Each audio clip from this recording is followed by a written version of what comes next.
What you are about to hear is an excellent example of quote mining. If you're ever in the mood to quote mine in the future, go ahead and use these techniques. They work every single time. Do you guys remember, I just want to play something while we're here. Do you guys remember the debate between Ray Comfort and Thunderfoot? Yeah. Well, it seems to be a problem that when evolutionists debate creationists, they either don't show up, or if they do show up, it goes bad for them. Listen to this. It says, Dr. Eugenie Scott, who I know Evan and Don Exodus too know, he's like an arch evolutionist. Dr. Eugenie Carroll Scott, born October 24, 1945, is an American physical anthropologist who has been the executive director of the National Center for Science Education since 1987. She's a leading critic of young Earth creationism and intelligent design, and she is female. He made this confession concerning creation versus evolution debates, and he's going to talk about what happened here today. For those of you that believe in evolution, what does this say to you when the evolutionist will not show up? What does that say about evolution? This is not anything personal against Don Exodus 2, but we have proof and evidence that evolution does not hold a candle when it comes to the scientific method. Listen what Dr. Eugenie Scott said. He says, during the last 6 or 8 months, I have received more calls about debates between creationists and evolutionists than I have encountered for a couple of years. It seems I do not know what has inspired this latest outbreak, but I am sure it is doing.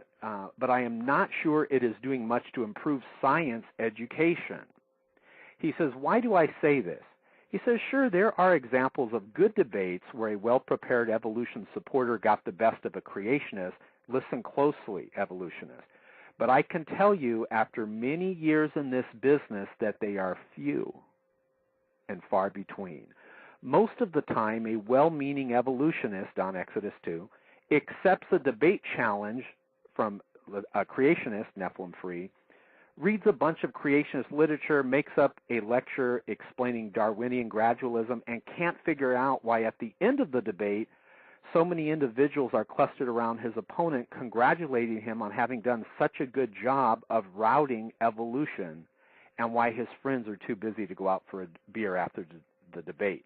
The problem with what I see with these evolution creationist debate is the evolutionists, and I'm just being honest, they fail miserably again and again and again. No, Shock, you are not being honest, not in the least. First of all, at least get her gender right. That might seem like a minor point, but when was the last time someone quoted Charlene Darwin or Alberta Einstein with a straight face? Next, why did you intentionally skip her parenthetical about the evolutionist's desire to defend good science as being a worthy goal? Next, why did you make it sound like she was conceding defeat in the face of so many quote-unquote losses by evolution debaters? Next, why not bother to mention the fact that this article is over 10 years old, that hundreds of debates have occurred since its publication, and that you can't legitimately point to a single one that fits your revisionist reading of her work? The answer is that you are quote mining.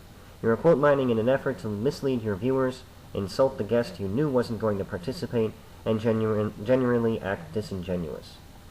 The purpose of Dr. Scott's article was to offer advice to advocates of evolution in the debate setting.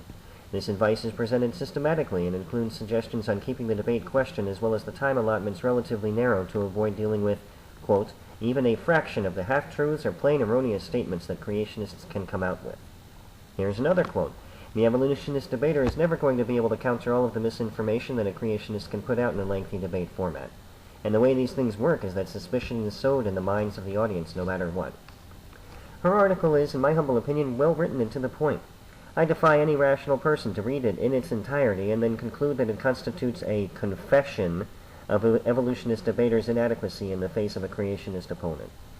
In my next video, I'll demonstrate the most effective methods of stifling a debate, by shock of God, and include interruptions, redundancy, pointless interjections by the quote-unquote moderator, and, of course, chickens. Thank you very much for watching. Please rate, favorite, comment, and subscribe as you see fit. My channel, as always, is open to everyone. Take care of yourselves.